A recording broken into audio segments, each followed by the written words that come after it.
Malo lau maria ho ki pe ki tahi whanua ku mo mea mai ki he polokalama ku mawhakahoko atu i he ahoni. Ko e polokalama whika ua whukeni ai tufunga whanua alo au, pea mo Palofesa toke tā Siosiua Lafitani. Neongo o ku maulotonga lockdown i whoki i Aukalani Nusilani i he COVID-19. Ka ku mawhatawange peo ku lele mo malu pe ngai whamili ko toa pe mea pina. Pea pehe ki ha tapa peo mamani o ku ke mea mai mea ki he polokalamani. Malo lele e Palofesa Siosiua Lafitani. Malo lele Siosiua Tonga. Pea tau whawhitai ko toa pe he tau ausia ai aha koe ni mo mea mai o ki mo tau kāinga i he tauwha.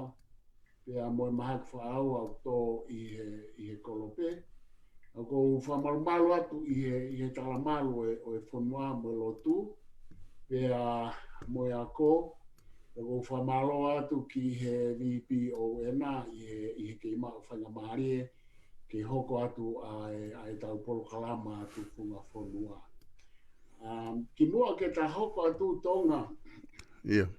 Nai ki mea pena ngaro ke uhanga o whahoko atu ke o tau kāinga a wawau. Nei ki ita au mia ia te au. Gua i befoki hoku Konga ki whoione o ne pia pehe ki wawau pia moe motu mamao.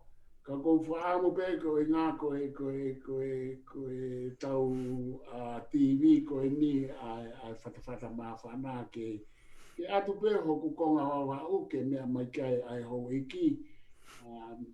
Koe alu whoki mui tau whekau aki whakae toto ka koe kukui hono tolu pia mei talau. Koi. Koe tangata iki ko moala talau. Pea katak ke whanau nou pe soro ko i ngā ke ukau pe he lau paulau he kau ki e tau TV mo e tau pe eswawau. Koi. Ki o tau ka i ngā koe ko moala talau o ku hau mea ngahi laine koe ni pea te ula mea ki ai koe laine moko fisi i pea mo wātu pea mo laine Lafitani. Koe mau mai pea mea moala talau o talau pea o ku hau mea ai laine kuten peo o ku lau ilo pe ki ai laine kuten peo ke he mau Konga.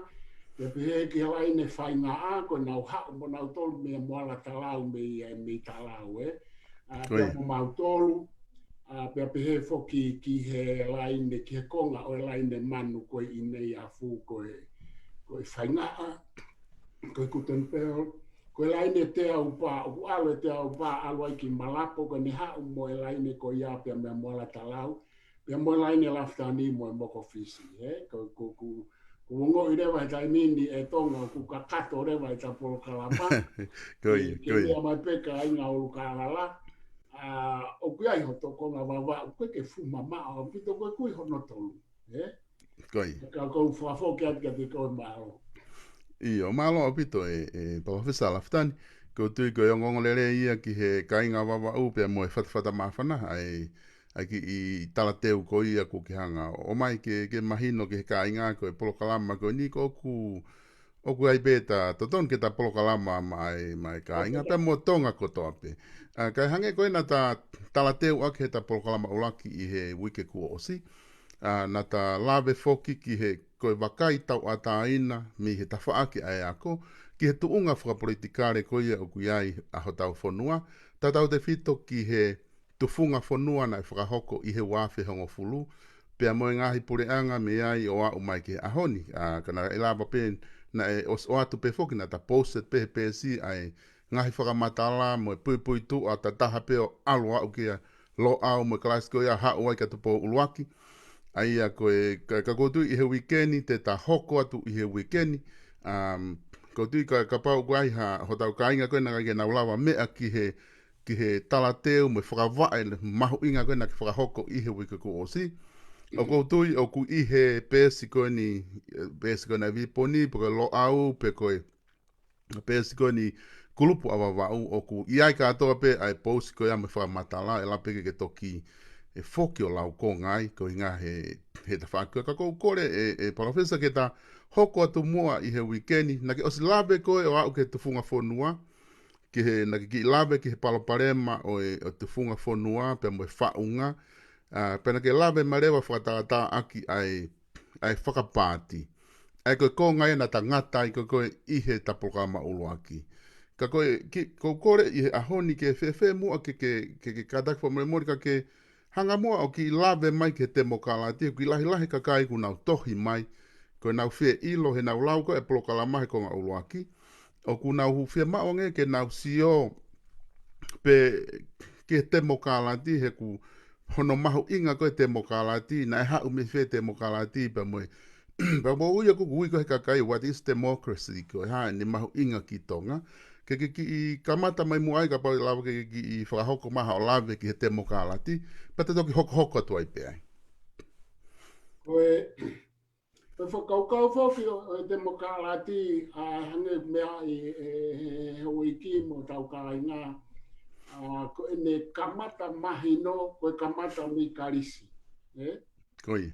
Ea koe kamata i he centuriono. Pea koe kamata Temokalati, koe whakapōpula ai haatui. Koi.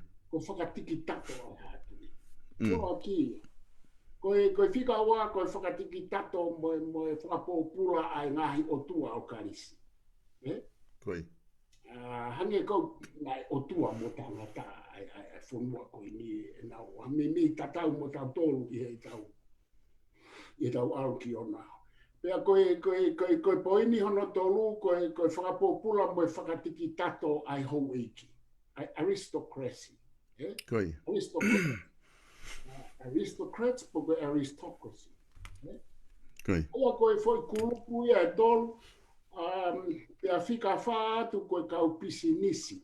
I e tu koe a karisi.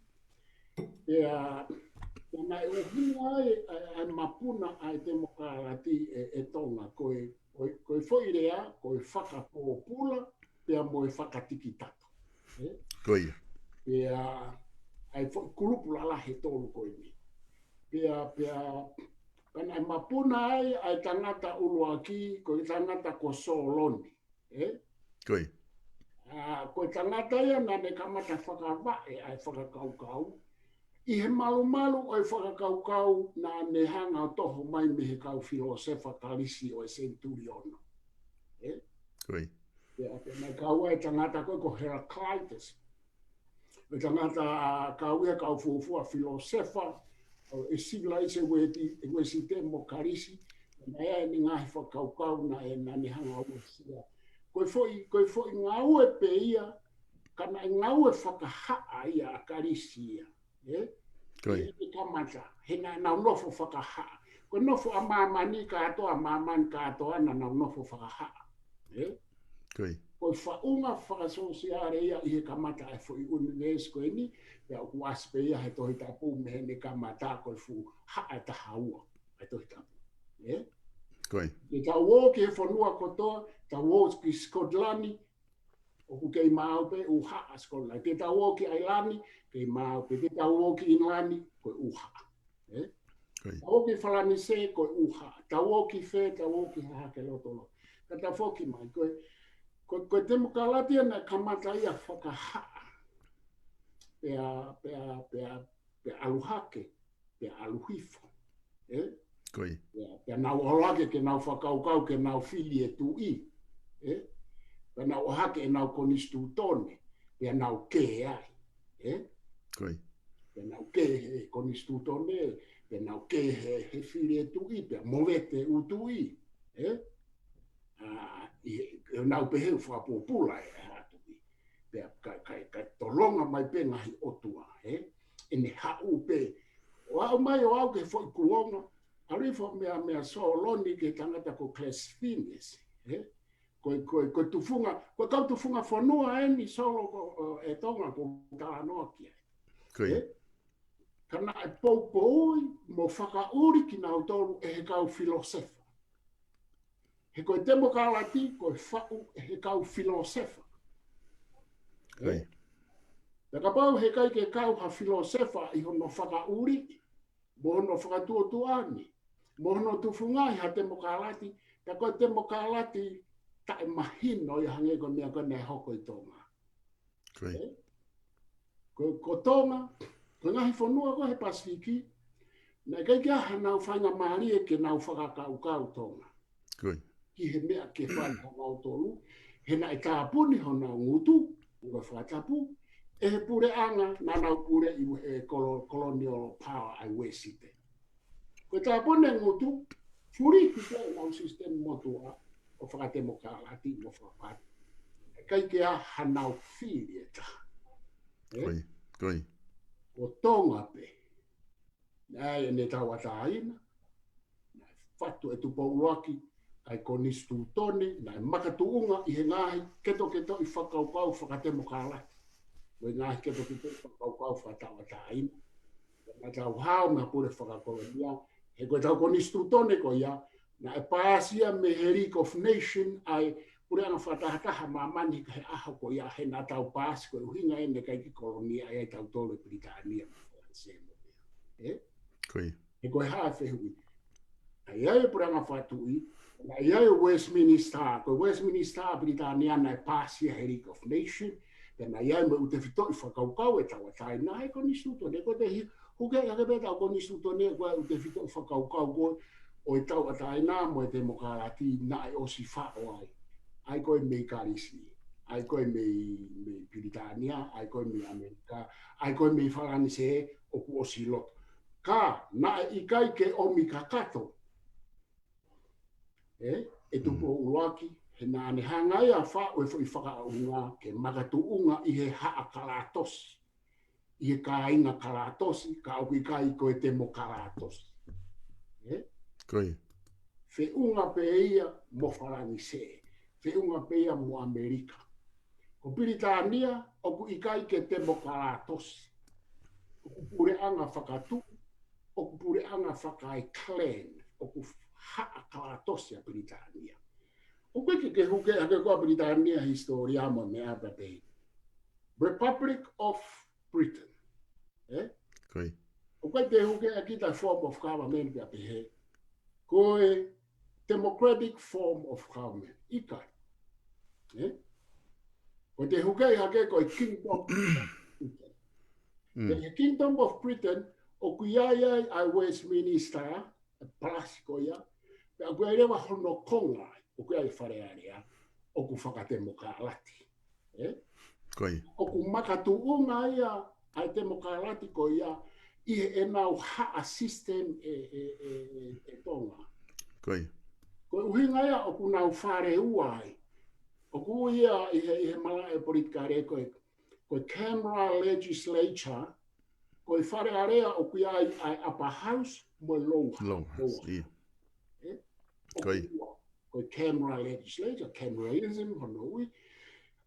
Aia o koe whare koe o hou eiki, na o si ia mea koe ia he Temokalati kamataia mei karisi.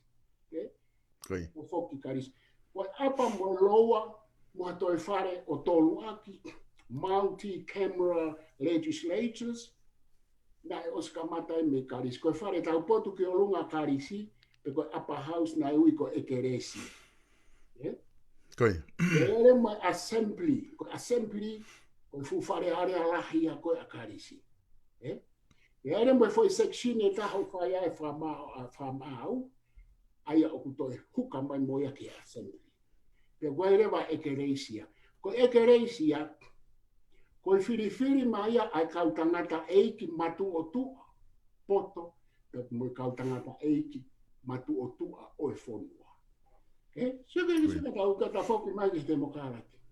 Nei kake whiria e he kakai. Hange beia ko tau tānoa ki Temokalati. Hange beia koe Upper House koe Britania. House of Lords o whai atu ke whitunga au tupu Filipe he kahine kuini. Toko tahape. Toko tahape he kahine wha toko ni he pare mia pa kwai pe a komiti ne toko ni he kahine kuini. Koi. He kumakatuunga ya he haa. He kai ke whiri he kakaia ai House of Lords o Upper House I Piritania. He aku te kai ke Filipe he kuini toko taha.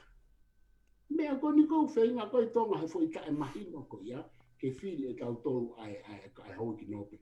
Taka tau hau koe ki tonga. O kui kai ke tau apa mo tau lower house, koe whare pēta. Koi. Whare pēta. O kui ai e ongo tawha ki roa. O kui ai haa, pe koe nobility, pe o kui ai kau whauwhonga kakai, pe koe kainga. Kainga. Ke mahino tāno. Ko ne to'o pe koe fo irea ko nobility, koe fo irea koe haa ia koe o kui loto. Ne to'o pe ai people representatives, koe fo irea me hue minister, asi mai e kāinga. Koe fo i whao ngā ia, haa kātos, e whao i tupo ua. Ai koe ne uhinga rewa koe ia e Palofesa koe... O mai e tonga kau kiwha. Nani o mai pe ea tonga, o kofu aki ko uhinga he koe me aia e tari. Koi. I League of Nations. Te mo Piritania mo mea te nao mai. Ta tau e mo tau tau koe ke hepe. Apa mo lower house tau tau. Kankama koe na whakataha e pehe fo I whare taha. Whare peta, ia. Ka, oku I kai ke whakatiki tato ho tau whare mea tau whahau. Hange koe mea koe na uhinga e whao e solone Temokalati pa mo Klestines I kaisi. E koe hae ko uhinga koe. He na e ngofua pe ke vauti lo ua ai te pire, whahai ai ho eiki, pe moi whahai. Ai kakai. He na e ngofua pe I he fo I whaunga atau whahau, ke o mai ai tokonu pare mea, mehe kau whafonga kakai, pe na mai ka tupou ni mana, ane o mai mo pare mea. O se whaunga pe, ai fo I whaunga ke liliu pe ia teia, ke ne hanga pe ia faito'o hono ngahi mata I la mea. Koe ke whia mawe ke tau whae, tau tōru ha mea he kakai hange koe. Koe fu mea koe nai whae koe, fu fo I lere noa ia koe nai whae mai he kau teke whia te Temokalati mo patoa, ua o ke aho. E ka kou tukuat ke ai mai o whehu I e tonga. Ia, ai ko whakaukau koe ke ai he whakamatala ko ke whakahoko. Koe, neongo koe pureanga Tonga I he ne kamata mai he tufunga fonua koe a tupo uluaki, pia mo peika. Koe pureanga Monarchy, whakatui. Kai hange koe mea koe na ke lawe ke ai, na e osi ai pe e nau ia Temokalati, na e osi tufunga I pe ia e Temokalati. Ai te mea koe e aonga ki Tonga. O tufunga I pe ia e tupo uluaki o whakahu ki he e tau whaunga. He tau whaunga pe koe kui koe ahoni he kakai unau mahene koe sistemi. Aia koe, ka koe harewa he ta whaakia ke he pehe koe he kakai, he koe Temokalati, koe pureanga, ai kakai, ma ai kakai, whiri e he kakai, koe haa ene whialawe I mo konga koe ia. Ia koe foi whakarea ko ki ia, whakarea e mei karisi. Nai toki ai mai foi whakarea ko ia ki mui ia I he kuonga ia sokolatesi mo me ana ke ai he kuonga Krestines, mea mo kuonga Solon. Koi. E toki koe kuonga koe o sokolatesi, koe kuonga ia tama politikare ko pericles. Koe golden era, age of pericles e kuonga ko ia centuri nima ke wha. Kuonga ko ula ia kanisi. Na I asi maerewa he kuonga ko ia, ai fo I whakarea ko ia. Koe Temokalati, ai koe temo foki koe people. Koe. Koe Kalati, koe kuratos, koe Temokuratos. Koe kuratosi koe mawhai pure, koe politiko pao. Koe mawhai o e kakai whakaruko fua. Ja koe momeniti koe na mafuri ai koe a Temokalati a karisi, pena e lea rewa palato mo sokolates ki he fufo ai noa ia ko ia he okuloi. Koi. Pena lea rewa ai mo tangataha na hanga whawhepa ki. Toki huma Aristotolo e na stute. Pa koe kuhinga utanoa, te utanoa mo tanoa ke kau filosefa, he koe whaunga mai whau he kau filosefa, koe nau ki mea maina. Kai.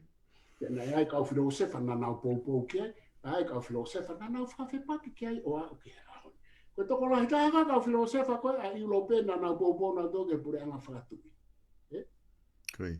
ai u te sto fa ka ko ni ai ni ko ko ta no a to ai pe to ki mu mai ke nga se ni turi na ka mata ke ai ka filosofa na na fa tu anga ko filosofa ko Thomas Hobbes ko filosofa ko John Locke ko Charles Montesquieu ko na tona na hanga engineer mai ai constitution ko a mani he kai mini pe mo Temokalati ko tufunga fonua a John Locke pa mo Charles Montesquieu ko the separation of powers Kai. tuki kamata mai a John Locke mo John Montesquieu kamata ko Rousseau kamata ko Montesquieu I mean Charles Montesquieu na kamata rewa ke na hanga hulu mai ta fa ake ta na hau whakata hai a soloni pe mo natural rights pe mo mapuna ai natural rights I Europe o pehe kua e tau totonu whakai natula. Kai. Ako whihe o me a heni he na usio hefo I he teke Temokalati I Tonga na ea ngā tangata e ua na na tala noa mahe natural rights I Tonga. Tala noa ta e mahino ke kai ke nahanga ilo ai fo I whihi ko he natural rights pe mo social reality o life pe mo life ko monarchy. Kai. Ano na na ki pa Siosiua ke me ko ka te foki mai. Ko lahi taha ka filosofa ka foki mai ke pure atakai. Ko ne pato pe ko Temokalati ko kalisi ke alu ke fainga whakau ko ia. Mantu ina ke tu ma o Temokalati a kalisi na to movete pe senturi to. Kai. O movete au pito pe ia o mapuna mai ko Republika I Loma. Pe ha uia patoki mapuna mai he senturi tahano I Venisi I Tarika ha ufa Republika. Te mate Temokalati ia fo I tae mahau a kaukarisi neona na honga fotu mai ngai te fito whakau ka te watu koe ke foi whaanga koe a sokolates mo palato. Kai. Koe kupu irea ka sokolates ina ne pehe. Koe ne sio koe ki tae mahino koe a Temokalati he ne lilium he ne ute fito whakau pa ne pehe rewa. Koe Temokalati, koe pure anga e kauware, o kuna ufiri e kauware, e pure ai wao. Kupu irea ni ai filosofa koe na ne hanga ko whau ai whakakau o freedom of speech I Temokalati ko sokolates koe na ne ensini ai. Kai. Ia pehe rewa e Plato yo. Sio koe ki foi whakakau ko pure ai kakai. O hinga na narea pehe I Tonga he o kuloi. O kai kia hame a koe pure ai kakai. Ko mea pe mo oni koe whiri e he kakai ho nau ka whafonga. Ka koe ke nau pure. Koe ke nau pure. Koe pure ea kakai kuia ko e nāki. Koe whainga whaunga pure ea o kuta e maa o taimi ka pure ea e kakai. Aia koe whaka asimai he onga tama pa koe na tā nofa I ki kai kai ki uto e la vea. Ai koe pehe rewa e palatu. Mahu inga rewa ke tau whiri ha filosofa ke pure. Ko na sio ko ka te toha taha noa ia I karisi hono ai hake ke kau he assembly. E hu mai ko e whakakau ko he ko Temokalati ko whiri e toko lahi. Ke pure e toko lahi, maa e toko lahi. Aia ko na mamahi ai mo tangata ko nipa ko Aristotelo e stitenda palato. Na e tok whenga ke hau o whenga ke tānaki mai ke whakapalanisi a whakakaukau a pure a kakai mo e whakakaukau a e neongo whaiako la lahi koe. Koe. Aia ka nane toi hanga pe Aristotelo o toi whakamahino mai. Tio ke mea ko ia. Koe whao koe Temokalati ka Falanse pe mo Amerika whao he kau filosofa. Mama ko Thomas Paine, Edmund Burke, Charles Montesquieu, John Locke, e mai ka tama. Kape mai ka tama, wangai whaka filosofa beko Jefferson, Abraham Lincoln. Ka tama TUFUNGAFONUA. Kai. Aia koe fo I poinia koe hanga he kau tama whau, ia whewhere. Wele mo tama e ua mahuinga ko tama ko Benjamin Rufus, te mai tama ko James Adamson, ka te ulawe ke kautama. Nau hanga rewa whau rewa Temokalati, ka fitu o no fo ke a Piritania, isa ai riu kama koe Amerika. Koi. Fitu walu hiwa ai riu kama koe a Franse. Koi. Ko kautama ea ko Edmund Burke, po me tama ko Thomas Hobbes, ko nawana na hanga whakawa e koe a whakaukau ko o left mo right koe ko kamata ia e party system i National Assembly of Office. Koi. E kai ke u alu kei te hau ke whakakaukau koe pure e kakai. Ko sistemiko e Amerika, e nau federal system, democracy, o ku federal mo Australian. Kai, ko na uke heke heni, o ku federal republic e Amerika. O ku federal monarchy mauto. Tatau e nia mo Tonga. I he fuo. Pea pako Australiani, o kai ke mau te fie mau mo talo e whao Temokalati fonua ko ni, ke tatau mo e whahinga Konga ni i he Temokalati Amerika. Whahi ehi api. Neongo wha influence mai e whahai koe a republic, e whahai a coalition, e koe ongo whahai tatau. E wha influence mai e he Temokalati Amerika, a Labour e whahai koe ni. Kata whoki mai, hanga koe he ngotangata koe ni ko, Benjamin Rufus, prea mo James, prea mo James Adamson. Ma hanga koe whao koe a whiri koe e kakai a Amerika. Vote kakai pana pehere. Oku I kai whe unga kakai a ke nau whiri e Palestini. So ke ko ado whi whakatata koe ato. Oku I kai ke whiri e kakai I Amerika a Palestini I he lau mo whakatuutu whakalau whakakonistu tene a Rufus pea mo Adamson. Whiri e kakai ai kau kantiteiti. Na whaorewa hanga tangata koe, ni kou taratuan, ai fo I loi koe people for the people, by the people. Whiri rewa, electoral college, kone koe fo I lea eo ngā reake. Toko ni mange au tolu walu o ku whiri mi he u states. Kone osi koe whiri koe ni koe ai ke whai koe I November, September. Ia. Ma September, ma pako November. O whiri ko iau koe ke nau whiri Palestini. Ko mea peo mo oni ai Temokalati ko e nau whiri ai kau whafofo ngā kiloto. Atoa u Temokalati, Republic or what not. Ea, kau tā noa ki Amerika e fui Temokalati e whitoko.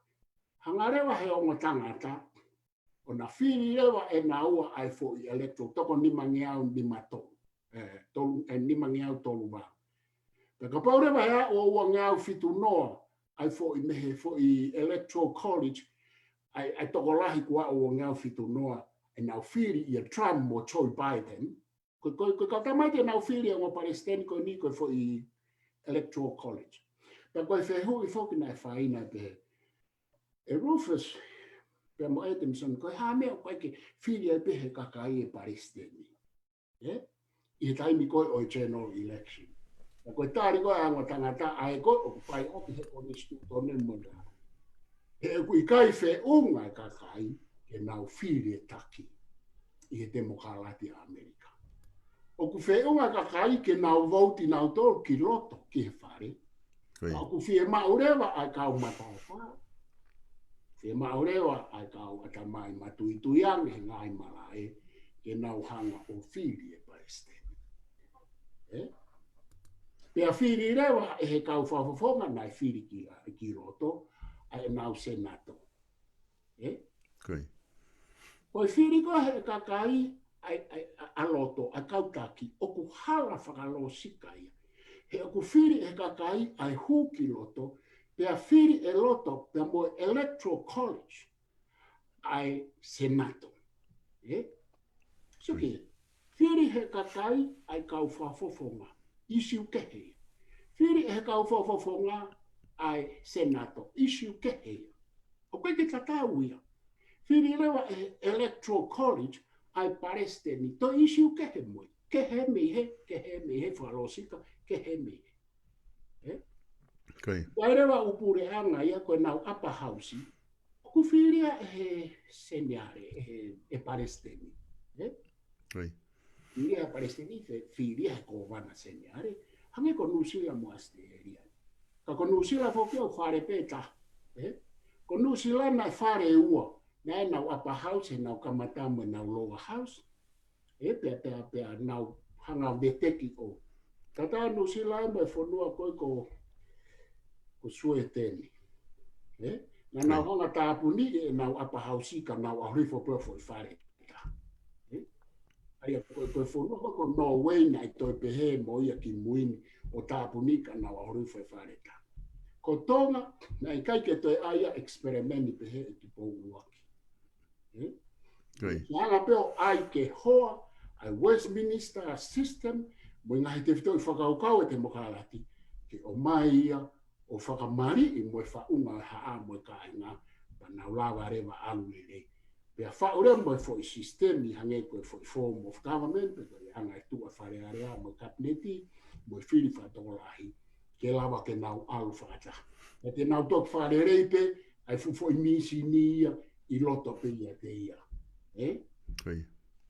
Koe umea koe nei whai koe Tonga, koe hono ai koe talo e teke whakatemokalati, no whakaloto e kakai, kono ai e ngahi fo i loi mo ka, ke whakaloto i koe ngā, awe Tonga ia o hangea tiki tato koe a iti a minimo mea. Ia koe mea e nei whai, na ia e ngahi tono no ia whema o pia ke Sao Pulu, Kana ke alu ia ke whahinga tiki, o kai ke tiki tato a Tonga ia, he na Italia, he League of Nations, mga hai pore anga lalahe mamani, pia o si iloto. Koe tau whaala pia ko nistu tone, kamata ke tau sio ki he right, kamata ke tau sio ki freedom of speech, kamata ke tau freedom of expression, freedom of commercialization. O sta atoa ngā he fo i te whito i mea kou, tōk whamomo i ki ia he United Nations ni he ahoni.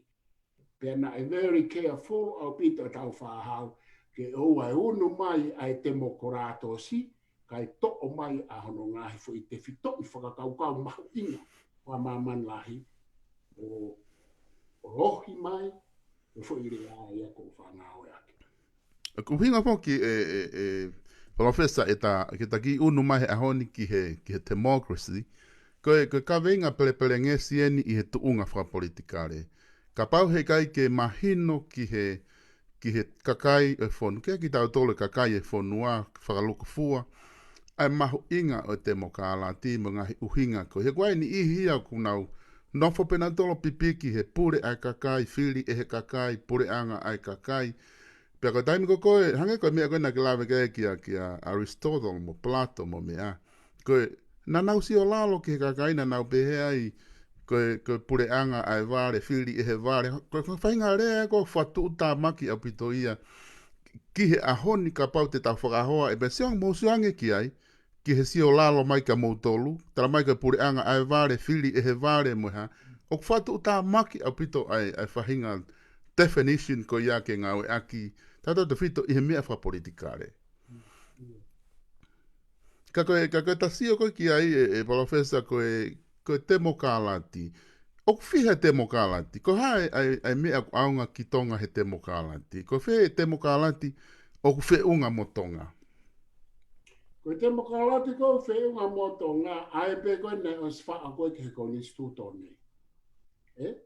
E tupo ulo aki, pe koe wafe o fulu. Ai koe me e tupo ulo aki. Koe ia. Ai a koe ngahi whakakaukau e ua mahu inga. Ngahi whakaukau e tau ataina, o freedom o democracy koe o ngomea ke pa malama ke na whikau aki. Koe. Nai whakahu e whakaukau e freedom o e tau ataina, e whakahu mo te whakaukau e Temokalati. Pea ai rewa o hange ko kulawe, ai rewa o ohi mai, ke lawa o hu whakataha mai moe haa moe kāinga, he koe mea koe ki he tau mo ui. O au ki he ahoni e Tonga te ulawe atu ki ai. O tau kei whakahaa pe, mo whakakainga pe, ta tau ai pe kuke patoa, pe kuke pāti ai kakai, pe kuke pāti ai tufunga fonua, pe kuke sias katolika, pe kuke sias siriana, o kui kaito ose foi mea ia koia. Te wate whata. Uhinga koe ne aia e tau whaahau, ke hoa mo tau tolu, he oku alue ngahi senturi lahia patoki lava ke ririu e tangata. Koi. So ko mo oi Temokalati ko ni a ufono wesi te fito ki Britania mo France mo Amerika mo fefu. Ko na wen he ta we tolu wafe. Wafe ki he tolu wafe. Hono feinga e atu e na mo ui whakaha mo e whakafufua ki e Tonga. Koi. Ka oku kei asima be e na mo ui whakaha ka kua alu ke mālohi ange e ngahi te fito i whakakaukau, whaka universal, pe koe natural rights o Temokalati. Ka oku kei mālohi mai pe, ai taimi koe oku whakahaai ai ngai whonua lai koe. He kone alu pe koe, ai palopare maia i ha whonua ke alu ke whakalalahi ange, pia moe hange koe tau tuu whamama, ni mea whakatangata i alu. Ko pau ke tau siofe tau tau e umea pehe ke he no omi ka tau. Ko ne anu pake ke lahiane e tau ke he mo e tau whelawa ki mo e tau ke. O ku kamata rewa ke tau mapaki maamaari e tau tau ria ki he ngahi haa. Mo tau ngahi kai. O ku tau tatau pe a tau tau Tonga, e o ku tatau pe a maamani. Ia koe fu mea e na ai e tau ia e waafe ke he tau wa. He wa ke sio ki he. Ospehe tau tōruia ko tau poto.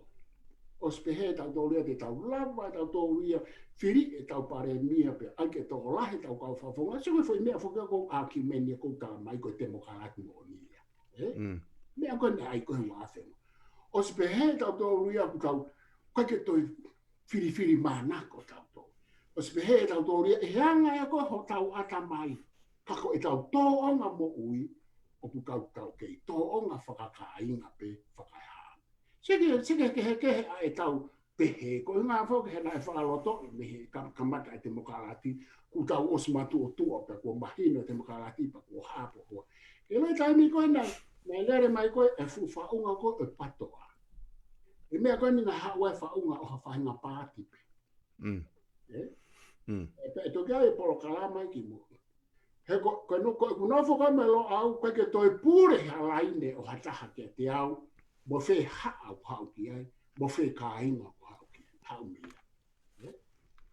E loi e tonga ko me ko na tau tala ki ho e ki mo hatui o kuna ai whaka e ha pe kuna ai whaka kainga pe pure e fonua na ai pe ona o mi. Se ke kainga system mo ha system. Tau e riu he ua fe ho fumu mo ha. Tau whai pe fo i mea tatau. Mei he pure anga uluaki, ua, tolu, wha.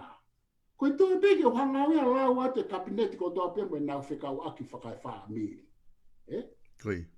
Tō peke o hangawea lau atu ai kau pou ko tō pe o ngahi kupu ko i ni mo nau whekau aki whakai toto.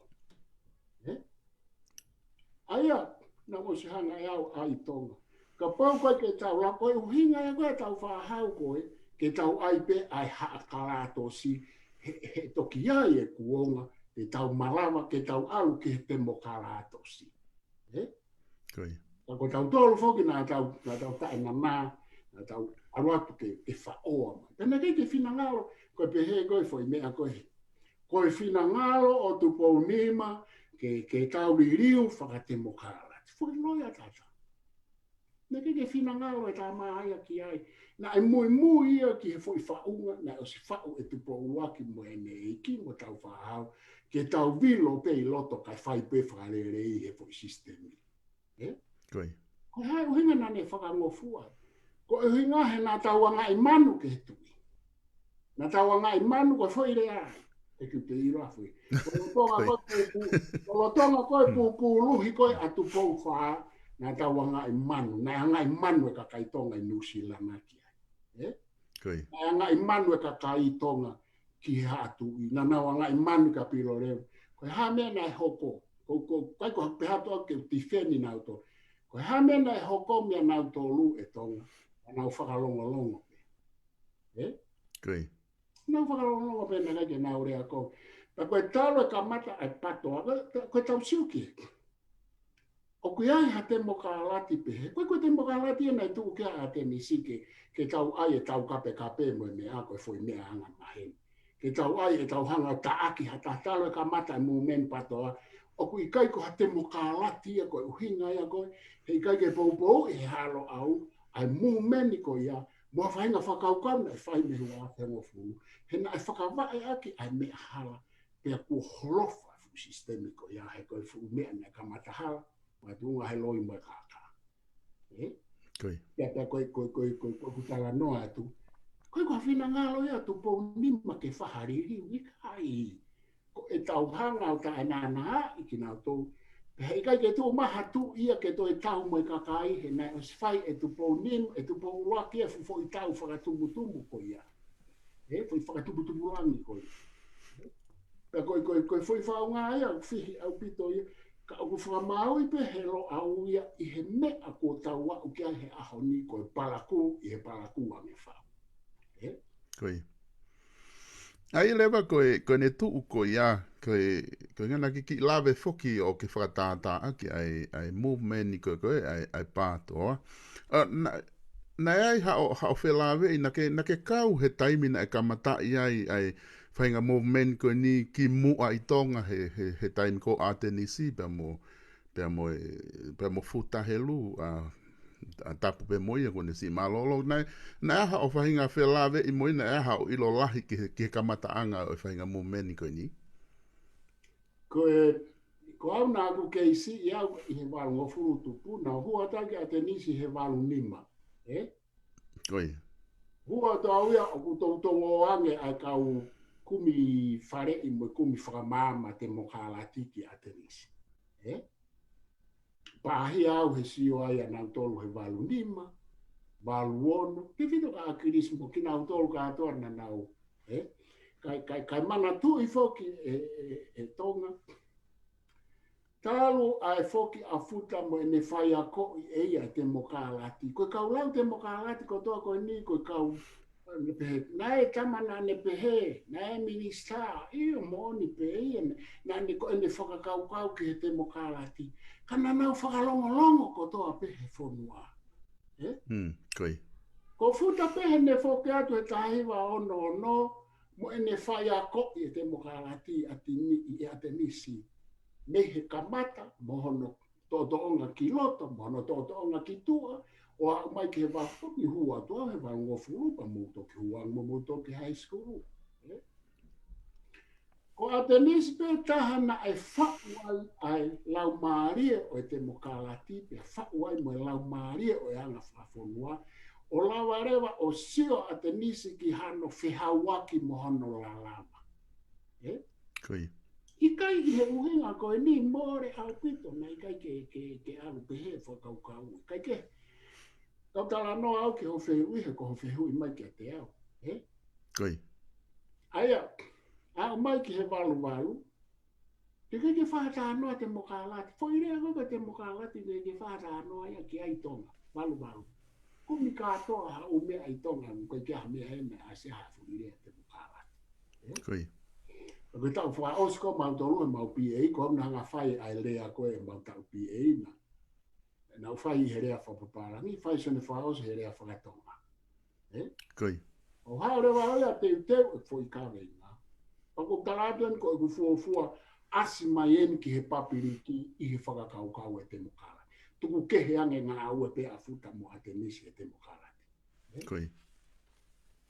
Aule wa oia fwoi kawe inga rea, kawe ngana pehe. I he rea whapaparangi, he nau rea whapaparangi.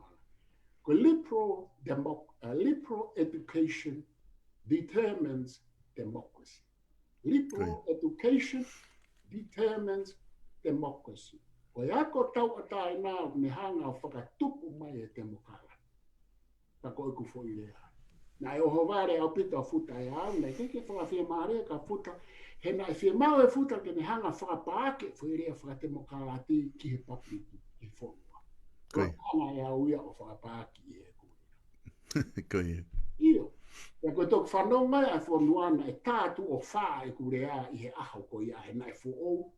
Ko tōku whanonga e fonuaka koe mea whoka me whakapapalani. Ki tala noa i o e Temokalati mohono ngahi keto i whakaukau. Koe. Keto i ana. Ko le osu koe e kurea, ko tōku taha nai fuafua mua mai kia te au, ko e hai komu koe a Britania. Koe. Ike maua ko no mua ia. Ko ia nai fuafua mua mai kia te au o malululu. Tama he hai komu. Ka wene fia kui hen siua, ko whanongo ni whai aka halea e democracy.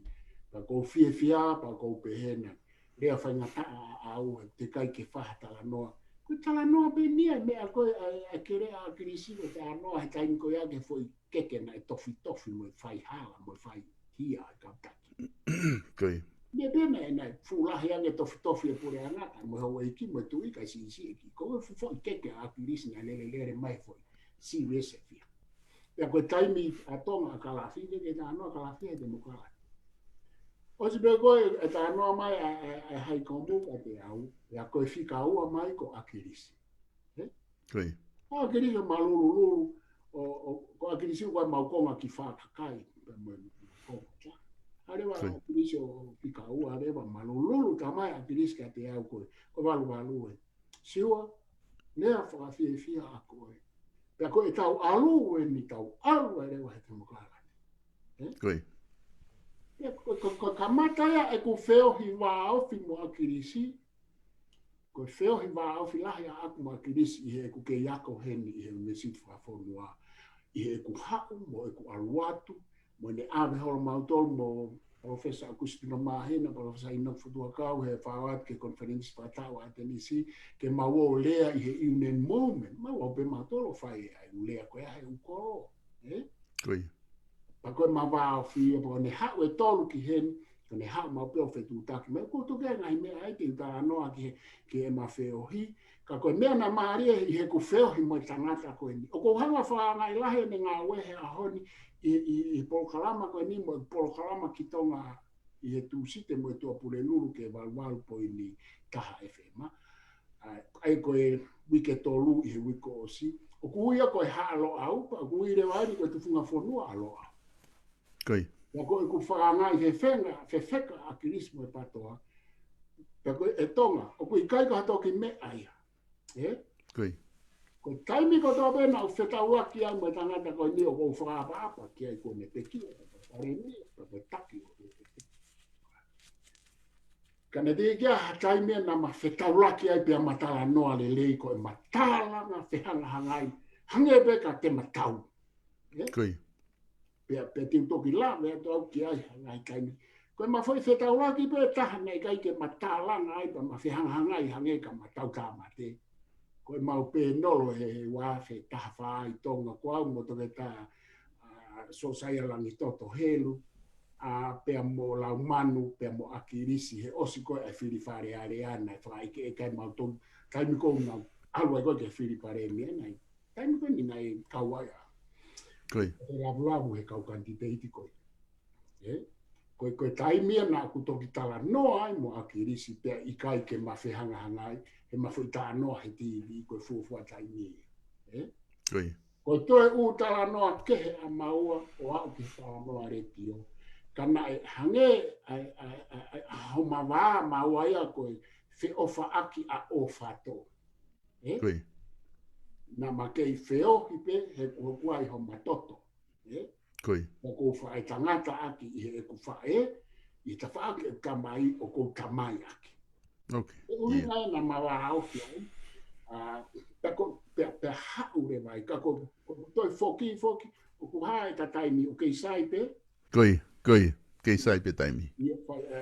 Kau alu pe e Tonga me iho o whehu i. Koe. Sai kau to me ala lahi koe, fuafua whakotu koe ai pāti whakatemokalati i Tonga. Koe. Na e whakotu uia he taha hiwa wā pe koe hiwa tolu. Koe. e na ma o se hawa ke hawa o ka mata ako he ni he valu hiva ke o master he o mesi pa fonua ta o do pe ko alwa te na fa ta conference fra ta ya te nisi he tutuku Koi. he lere mahi hiva ngo futu ta ko ku alwa tu wa aku he hiva wa pa ko hiva tolu o ko angere wa kirisi me ka fa fofonga temokalati o aho ko ya he teke ki a te nisi Koi. na wo angere wa o tala mai i konferenisi ke foko tu hapati pa temokalati a fo Koi. na mau whakawhepa ki i whewhek. Na ke mau area mau tōria ke pehe ke mau tala noa mo futa, mo o kustuna mahena, mo i noke, mo haifua, e whakawhepa ki i a pāti. Kone whakatū mai pēna au tōria pāti, i e mahino koe a te nisio e aho ko ia, pia mo ka wako e aho ko ia. Pia mo futa pēna ne whakawhepa ki i lake pāti, i e aho konferenisi koe. Koi. Na mau angerewa ngahi uhinga kotoa e Tonga, a eni au tau palopare mai talu ai hau ai mu meni koe ni mo na ngao e aki ai mea koe pāti. Koi. Pea osi koe mau hanga whanga i, pea nau mawahe rewa nau tōrui, nau mea mai ko osi tā noa ai mea koe ni ke polokalamare tio halo au.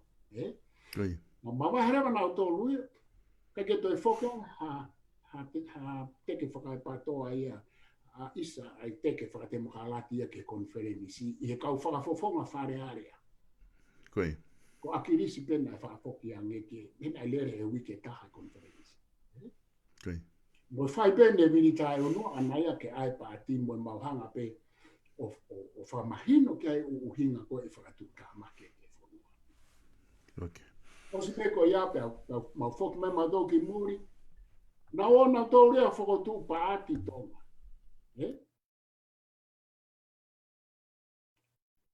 Na ona tō rea whakotu e pāti, kai ke nau tala noa nau tō rea mo i kakai whakotu pehe kau whafofonga e nau uraki fuafua pāti. Koi. Anga rewa e futa whakaanga i hake pia mei a te nisi. Anga rewa e au o whakaanga i atu mei heni. Ko hiwa tōlu, hiwa whaa aini mahalo pa koi. Hiwa tōlu, bego e kamata anga hiwa whaa. I he taimi o kalonikari. Ki puke pea he tatau e mo newspaper koi. Whakaanga i hake futa mei he, whakaanga i atu au mei. Panau tari rewa nau tōlu e whakaanga futa, panau hanga mai rewa ka au ki Australiani he kalonikari koi fo i toko tōlu. Koi. Akiris po hiwa, uhilari a waa, mo whai whekau toke tā miriami fuka. Koi. Nau hanga mai rewa, o hofi mai au me Tonga, nau o hofi whakasino mai au.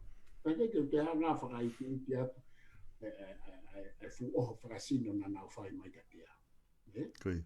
Aia koe tani koe au, te kai ke uhe ka se au, ko ki alu pia kana, kai ke nau tāno mai nā toha poini, na nau hanga o hofi whakasino mai au. Pea mau tutu ar lewa he foi petohi aki rea mahana e kalonikari e tolu. Kalonikari hono wā kou tāri atu. Ospeko ia puri ar lewa aki risi pea mo uhila isa mo rea mfuafuka. Toi mai pea uhila rea wā, toi tohi maa uhila rea wā. Toi tao mai pea ne ho whakasino au. Kou toi tari at peko ia, o puri ar lewa uhila rea wā. Koi. Movete ai e nau paati ko ia, ne movete ai. Pea toi whai rewa, toi whau o toi whai mai ai mai koni ai pāti koni ui koe patoa kimu. Ka koe urak pāti ngā rea no ringo. Koi. Koe ku tala noa ia koe ku lawe, koe mea e ta. Ka lawe. Mahalo te lawe whaosio ki heni e Tonga. Koi. O ku, Koi. Koe ngā koe tatai wā, koe tawai tā. Ko ku lawe atu, ko tala noa ke wahe au i he whikau aku mai te Mokalati i he whehui. Koi. Koe mea tā te ulawe whao se atu ki ai. Nau whakatotoro i Piritania, mo Amerika, mo New Zealand, mo Australiani i he ku whaiho fuafua toke tā, te kai ke uheka sea. Pana aku fou hake ai Amerika. Koi. Pana aku fou hake koi Amerika, na e whetu taki mai ai White House i kia te au. Koi. Kau ki ta awhi ai. Kau alu ki he Na e ku artikolo he taimi o Tonga ko ku kolomu. Na e ku kolomu ai i hima ngo furu tupu i ko e ku tala noa i he Temokalati i he me Tuku'au historia mai mo no ngahi malo hinga kamata mai mea soloni mo keres finias na e alu i he taimi o Tonga. Great. Wai mahana na o stohi ai fo i serious mahalo konga mahana me ya uia ua noa pe nai tahanima pe nai fia. Great. Aia koe fo i whatongia aia o koe tahana aku whai ko whainga ke tala noa i whakaukau e Temokalati kana u kamata mai me karis. Nai o si pe e ku ngai fo i kongonga au koe na mo ua uia mo ku tala noa pe i karis. Hono whainga ke whamala ala mai fo i Temokalati e karis ko hiwa ngofu. Aia koe fo i whatongia e taha na ku tānaki ki tala noa Temokalati to. Great. Ko kuhinga e ku lave ki ai. He koe taimi koe nau i Amerika ai, alake me Britania ki Amerika, mai whetu utaki mai White House i ka. Great. O tala mai ka te au, o ku nau fie mau ke nau appointmenti mo au ki he mea koe ki Tonga, ki Temokalati. Great. Sai. Na aku alu lewa, na nauhanga lewa totongi mai au ke oranga nofo ai ke whai e ku appointmenti i he Department Human Services koe welfare ya koe a Amerika i he White House. I he tawhaake White House. Great. Na aku puna rewa me ela me se Tonga wesi rea nai, me whai mau whai kawa. Na aku puna rewa koe tangata whai kawa ai ko tuipou tuipulotu mahalo me alo no hingo a ke mo ui tama. Aku puna rewa me iai ki Washington DC. O no whai he hotere na ai. Pena erewa ke appointmenti mo e whewhine political appointees a Clinton ni he aho koia, e Palestini. Great. Ia na aruatu rewa ki ai, mau apita security he kua watu o mau. Aru lewa ke he loki konferenisi mo kau security ki olunga na nauhanga peo aweo ko ke whahono a ia. Abere wau ke he loki. O hage rewa hau e tama, hangi ka te au ko pita no hingo. O mai rewa he tama ka te au. Sio o kui kai ke henia sarala ia ko fefine political appointee e te uia e Clinton ke auria ki Isleri kai haurewa pita ka pau ka hingo ia o haurewa ma appointment Great. pe ma appointment ko ia pane tala mai rewa ka te ko lo conference ko ni o ku hiki VTO pe o ku hiki o tio me ko to pe o ku teta tala no ki pe o sai pe ka te ko Pau talangere ki sai pe. Kau whaka no ke o at katoa e mata no mata maka ko. Uhinga ko e nauhanga o firma au.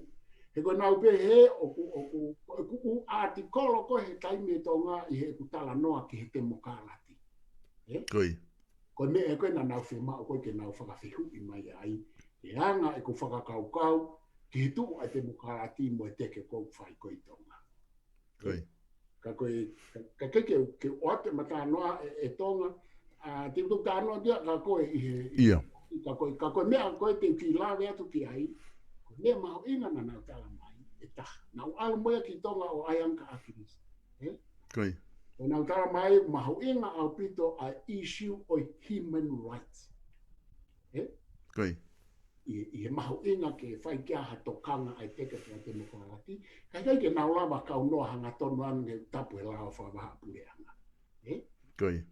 Ko taimi ko ia he kua watu ki tongana ia a kirisi ai mo i a tenis ne alang ia a kirisi pena mau o lai o lea hei mea unioni. Pa mau tangutu he ki lalo toa he ki vai. Pa nau hanga rewa tala noa angi o brief he mea ko nika nau tō mi ai mo a kirisi mo futa mo mea. Kau tala angere, ai issue ko o human rights, i tala mai he kau tama, ke swai ange ha sio ki a ipe o kusai, pe koe nau koe whakatu upe a tama. Great. Te nau hangarewa tala human, te ke whahalau human rights ia he taimini he teke a patoa. Great. Kau tala ange pega a kilisi, kau tala anga mo umea kehna he matanoa mo tama. Pe osko ia pau hau rewa. Pea koe tau rewa taha, nei toki huha ka rewa concept e human rights o kau he po democracy o to ai fo hingoa. Ka koe hulu he koe tata anoa koe niki he whekau aku me Temokalati. Ku toki tā anoa kei ne mea koe niki fonua ai fo i tā anoa koe. Ka koe tui mahalo e Tonga pe ku whewheo tai ni pe ko. Ia, malo pito e Palofesa. Lafitani koe mea mahu inga ni ko tā o mai ki ai. Pea, koe tui te ta whakaosi ake ki Konga koe ni. Koe whia mau pifo ki na uhinga pe ko hanga o eke atu koe ngā ke mahino pe ke kainga una whanongo mai. Ai anga ngahi ngā ue na e whakate whito na ke kaunga tonu ki ai i Temokalati. Ko taha ni ai uaki mene ku whai he ahoni. Ko tama he kakai. Ka tata te whito ni me he kakai ko una unofo i Tonga. Hange ko ne ai pēha taha ku hange o kaike ne malanga i a pōpō ke Temokalati kuna o tamai leo. Kaike ke sa ia he Temokalati, ka ke alu ko o nofo he fonua Temokalati, ka mau nofo mo tau he fonua i Tongani. Pahanga nau tamai tō, ko hai whahinga mea ko ia, ko mō malanga e kusai puri anga whakatu ipa, mō hiki mo tolo o nofo muri, he u fonua ia ku Temokalati pe ia, ka mau nofo matau i Tongani hene, ku mau peatu matau, ku mau whia Temokalati. Ko tu ko aki meni ia o ku whai he kakai he ngahi ahoni.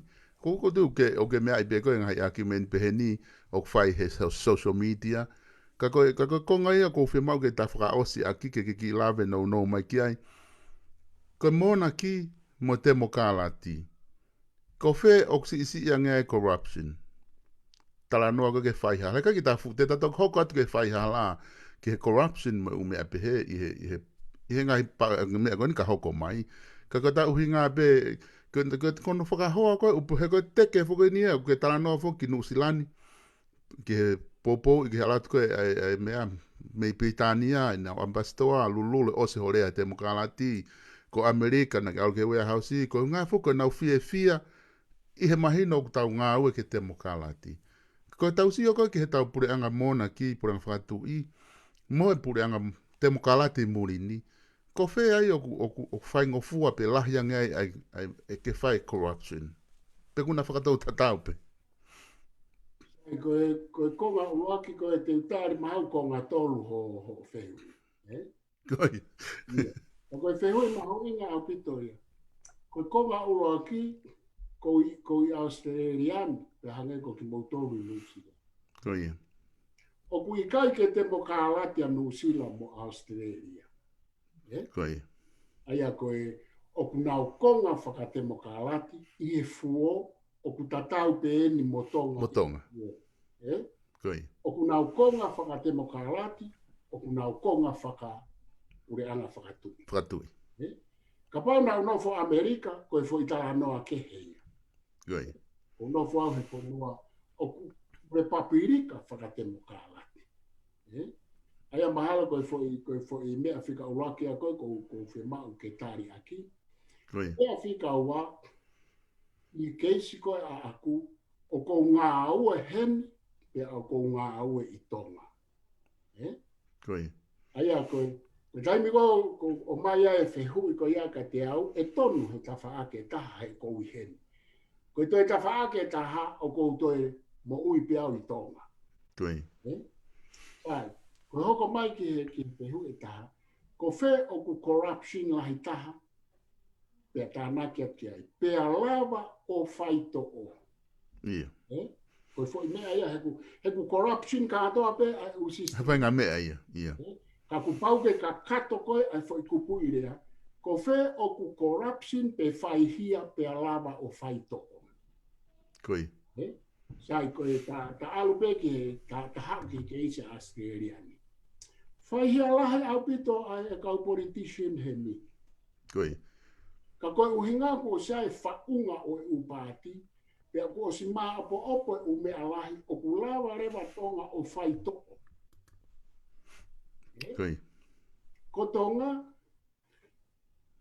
corruption lahi ange ai tau kamata hei wāwhengo fulu o hau ke ahoni. Koi. Na corruption ai wāwhengo fulu ki mua. Ka oku corruption lahi ange ahoni, o tatau pe ia mo ngā hito no I ki mua e wā whengo funu nai umea nei lava faito'o pe ai umea nei kai ke lava faito'o. Koi. Ia na e whie maure ke wha tufunga fonua mo e Saupulu, ke na aku kau au I he poupou ke whai hatufunga mo e Saupulu, ka I kai I he uhinga whakaakirisi. Koi. Ia mo e whaunga whakaakirisi, I kai au pito. Kai peke io au ki ai, pe kai peke. O ko hange au ka tama filosofa politikare ko Edmund Burke. Na io ia ki he riukawa koe a Amerika, na io ia ki he riukawa koe a whenga riukawa koe a India. Kana I ka ia ki he whenga riukawa koe a Faranse, I he uhinga mo e whaunga. Koi. Aia koe tama koe a kou sio ki ai ki a historia kau filosofa I he case peheni o kou tatawa mo e tama koko Edmund Burke he whauhinga koe ia. Koi. E te uto klave ki ai atani ke.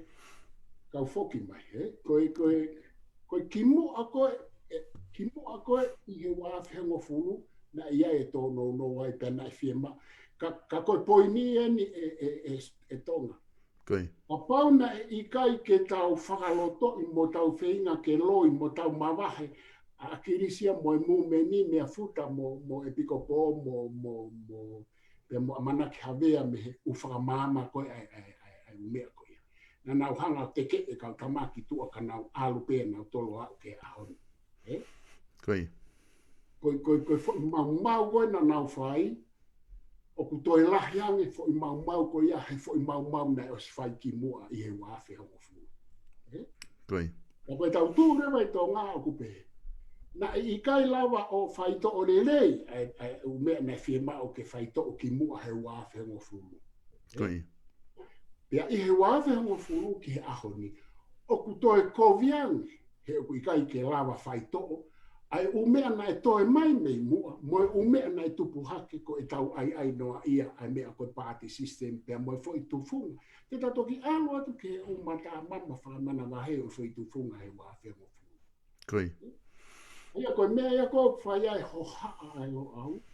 Koe mea koe whai ai e ku lea atu, I whainga maari e koe ni, pe hange koe whainga maari e halo au, he walo au koe taha koe tok tānoa o koho koe ni I he mawhai pūre. Koi. He kua pau ke mautara noa atu mautoro ia, he koe fo I whihia koe ia, a eni au whainga koe whakavete. Koi. Ia koe corruption ka atoa. Ka oku lava ene o whaito'o, ka oku I kai lava a Tonga whaito'o.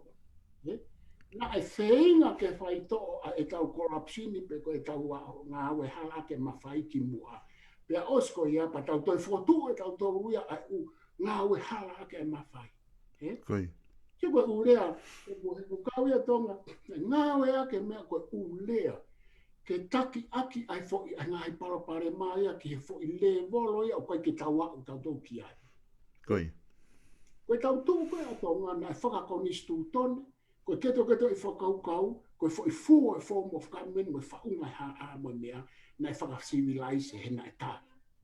Koi. E iere mo e tōno nau ai tu I ai mo ho e ki. Ka aku I kai koe fo I whaunga, koe nau tōno nau, ke lava peo whai hanga ue ki ai, mo whai hano tolo aki, he na e stupe fo I whaunga, ke o mai e minista me kakai, o mai e topon pare, o mai e pare mia me kakai. Koi. Ka tau alu lewa tau I e tau ngāwe ake u lea.